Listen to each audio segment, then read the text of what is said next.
Hello, you caught me just about to do some world building. Stick around. We're going to talk a little bit about character play and role playing games, and also a little bit about my campaign world.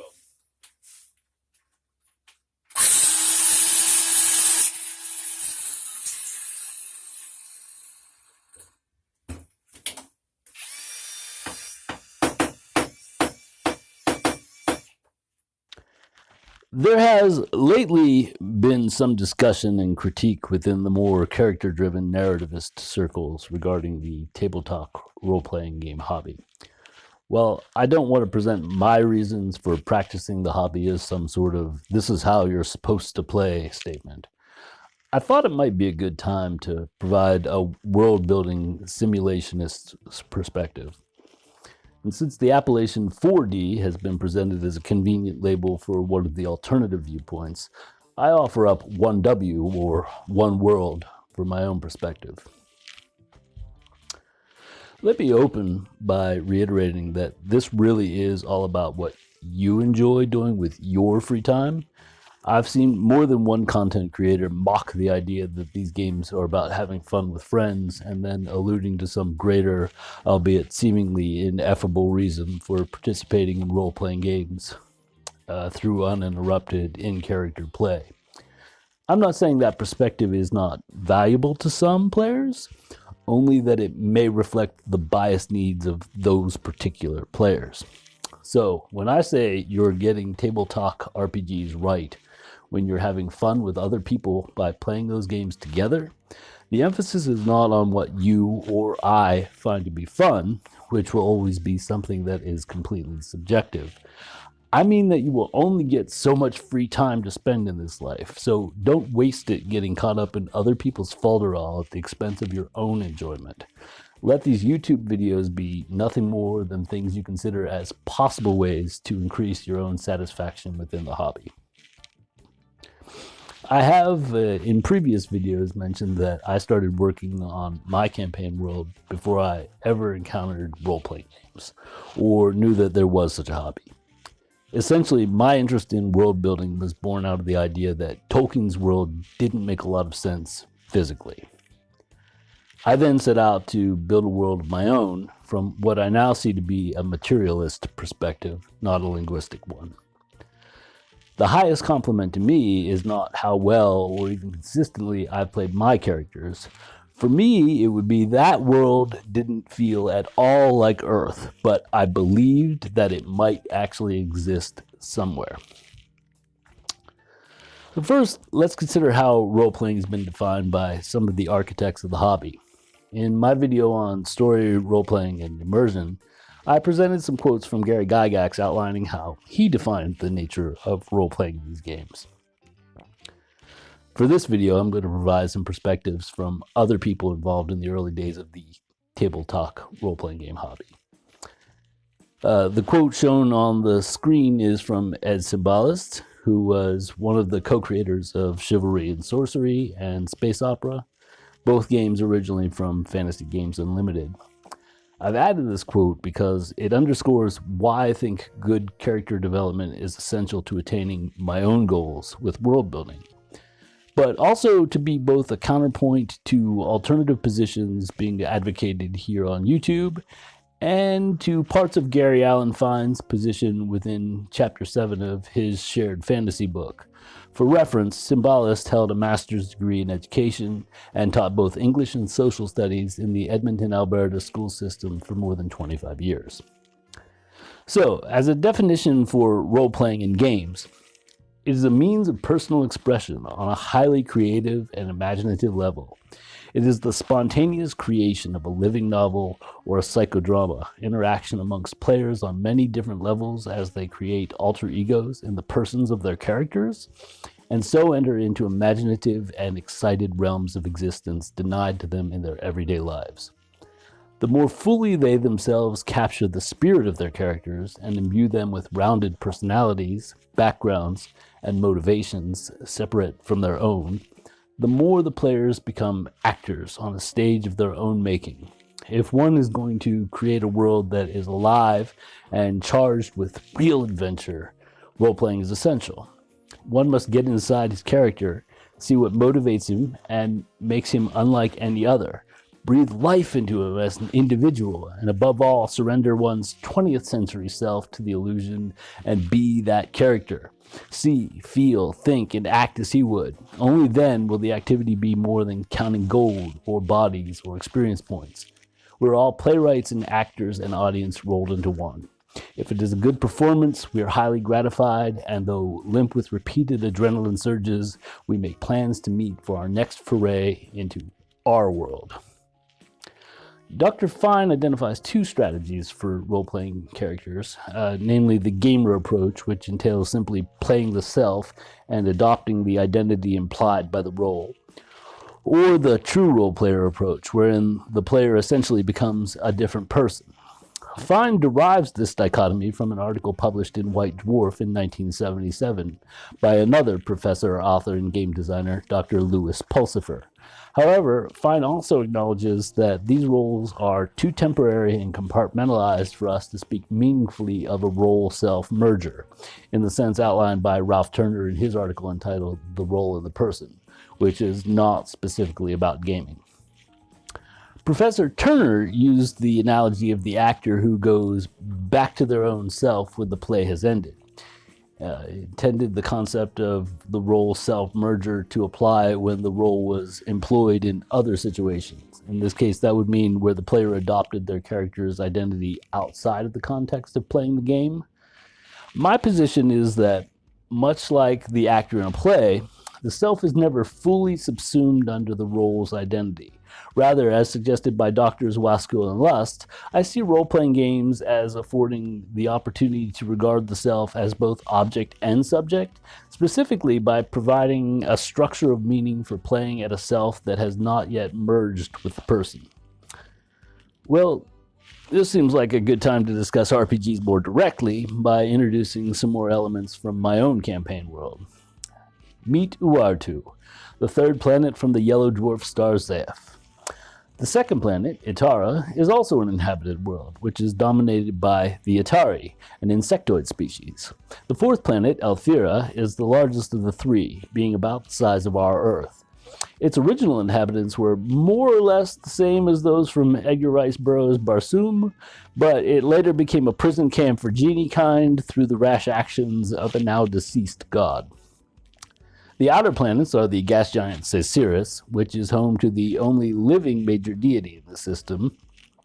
She was jointly created by the two now deceased deities, Kinabai and Jasharad, who formerly resided on the gas giants Kanodorang and Krasnos, respectively.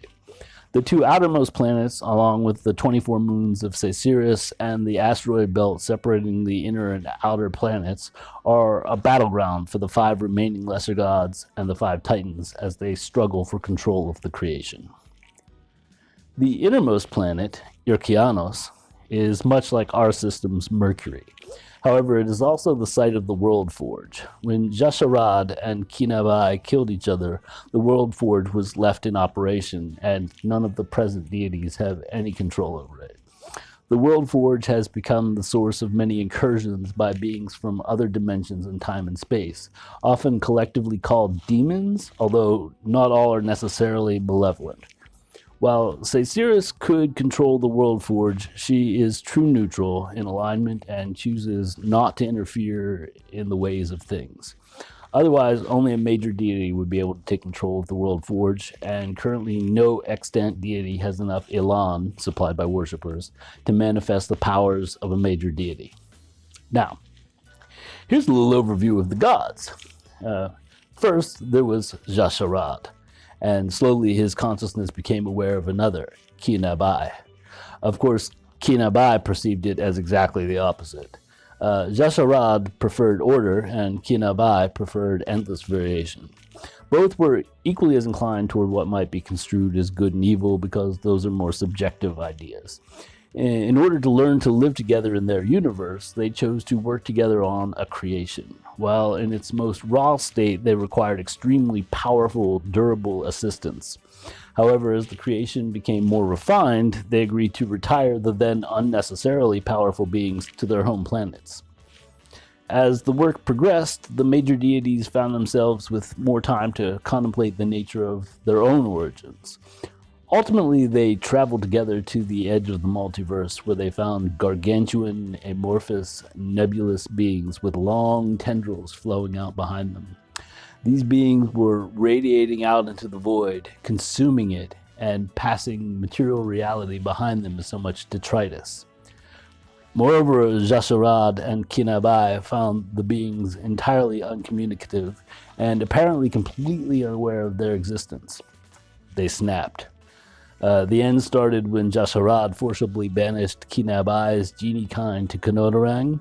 This violation of custom led to their final battle. Also killed in that battle were the Cosmic Guardian, Bahamut, the Platinum Dragon, and the Lesser God of Air. Let's just call him Whoosh for now. Note that the Lesser Gods all have somewhat onomatopoeic names, whereas the Titans are named for virtues. The death of Bahamut created a condition where all true dragons withered and died, except for Tiamat, who survived by ascending to godhood as the god of metal. She also ended up trapped in the molten core of Uartu. The death of Whoosh created a shift from a 4-element system to a 5-element system, with the god of air being replaced by gods of metal and wood.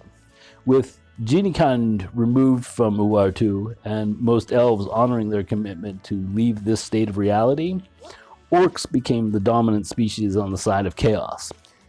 In actuality, from an overall perspective, orcs are neutral with chaotic tendencies, and humans, the dominant species on the side of law, are neutral with lawful tendencies. The overall biomass of Uartu is about 425 billion short tons of carbon. Much like Earth, it's about 90% plants. However, the major difference from Earth is that there are over 100 sapient species living on the planet, each with their own unique cultures, histories, and lifeways. In total, the population of sapient beings is about 3 billion, with roughly a third being the 500 million humans and 500 million orcs. For comparison, there are only about 15,000 elves in the whole world, about evenly divided between gray elves, high and wild elves, and drow living in the Underdark. Wild elves are essentially ElfQuest elves from an unknown origin, but definitely from off-world. Rather than go on about the cosmology, demography, and ecology of my own campaign world, I want to move this along by talking about the campaign arcs themselves. I have often mentioned around YouTube that I start with 4 concurrent campaign arcs, which I expect to take about 2 years to complete, assuming the players invest about 10 hours per week. This doesn't all have to be in group play. To be clear, as GM, I have no vested interest in whether or not players have their characters invest in the trajectories of the 4 arcs. They could simply choose to wander around, finding dungeons to loot, and using their spoils of adventure to live a life of luxury. On the other hand, if nothing happens to prevent it, then about 24 to 30 months after play begins, the Tarrasque will emerge from the base of the worlds where it slumbers and consume the entire universe before it rests again. As a brief note on cosmology, the multiverse is shaped much like a fiber optic lamp from the 1970s, with the lighted end of each fiber representing a separate universe. Moreover, as is probably obvious, I do not use the standard outer planes from D&D. Of the roughly 14 player groupings that have started the 4-arc opening segment, which does not include the innumerable one-off adventures I've run in the world, a little over half have failed to prevent the Tarrasque from eating the world. In just over half of the failures, the players never even realized it was going to happen, and it had progressed too far for them to stop once they knew. In a few cases, the players simply hadn't unlocked enough of the necessary resources to stop the Tarrasque from growing beyond even the gods' ability to stop it. They tried and failed, but they did try. The 4 arcs are sort of mirrors of each other. This gives the live players a choice about what kinds of play experience they want to dominate, either more grounded, historically oriented political dramas with lots of intrigues and mysteries, or more suspense thriller type adventures with occult intrigues and horrors. If players choose to pursue an arc to its end, then they will find an opportunity to shift to another game, both in terms of genre and rules.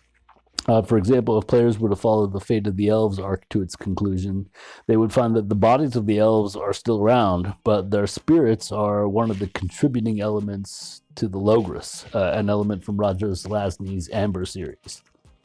They can choose to follow that arc to another game, which uses the Amber Diceless RPG system. In practice, they would keep their characters' minds and personalities, but as remade PCs using the Amber Diceless system. And as a footnote here, having a lot of history with the character makes the Amber bidding system for character creation a bit easier to handle when making the new character sheets. After playing a short campaign in the Amber system, which actually does offer tie-ins to the whole concept, the players have the option to move back to D&D and use their old characters to start one of the upper level campaign arcs. Or they can just move straight to that if they don't want to do the separate game. I don't want to give away everything, so I won't go on with the specifics, but there is a mini arc to handle the boss fight sequence, and another short arc set in the past with an all-orc PC cast that can add some additional details that lead into the next game options after completing one of the upper arcs. The upper law arc leads to a space opera game, and the upper chaos arc leads to a post-apocalyptic fantasy world. As a last detail, I will mention that the Crimson Society arc actually leads to our Earth in the 1930s and connects to the Tunguska event. Let's wrap this up then by discussing exactly why I don't care what the players choose to do and why I don't have any interest in controlling their choices. Primarily, I feel like I have enough on my plate without worrying about what the characters choose to do.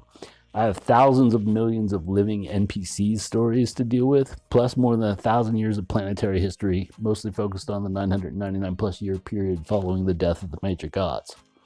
Secondarily, I already know how it works out. Through all the D&D arcs and all the arcs running in different game systems, assuming that the Tarrasque doesn't devour the universe, it almost always ends with the devils finding their way to Uartu and then using the reassembled planet to dominate the universe.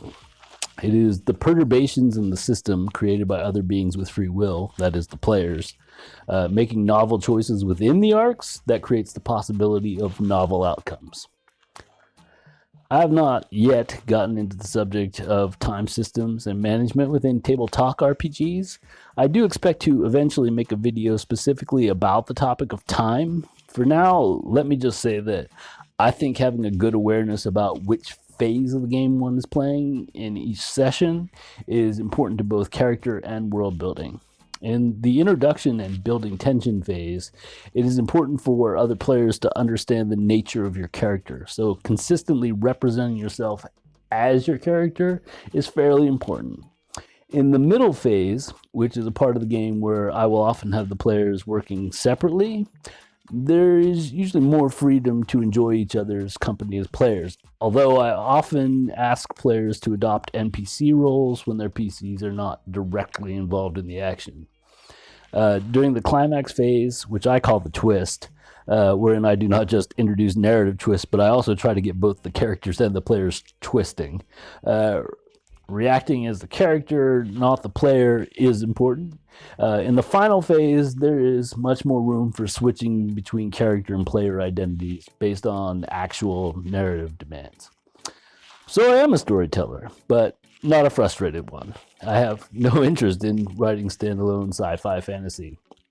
I'm only interested in publishing nonfiction, literary fiction, and poetry in that sense. Furthermore, I think fiction storylines that are longer than about 75,000 to 85,000 words are too long, and although that doesn't preclude serialization of multiple storylines. Much as Edgar Allan Poe suggested in his essay, The Philosophy of Composition, I think the short story is the ideal form, and I have no desire to keep retelling the same fictionalized story over and over again.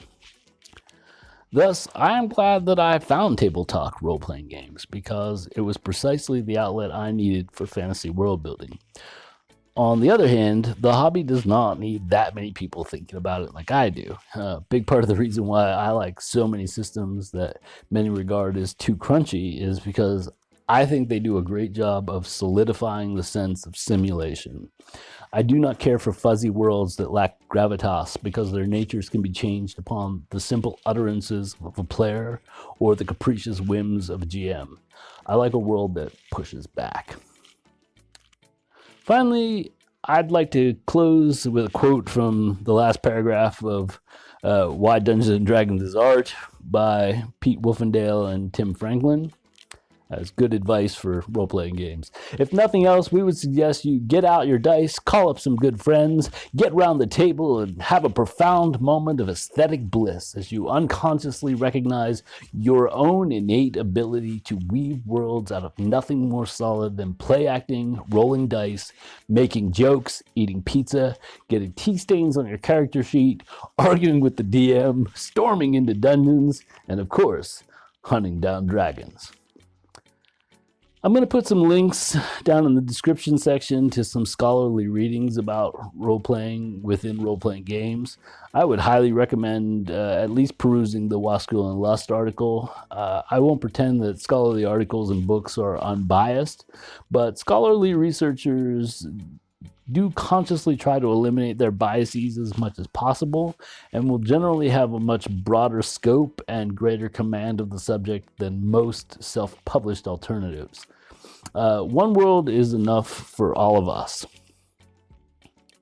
Well, that's enough for me on this subject, at least for now. I do appreciate your taking the time to watch this video and hope to see you again at the next one.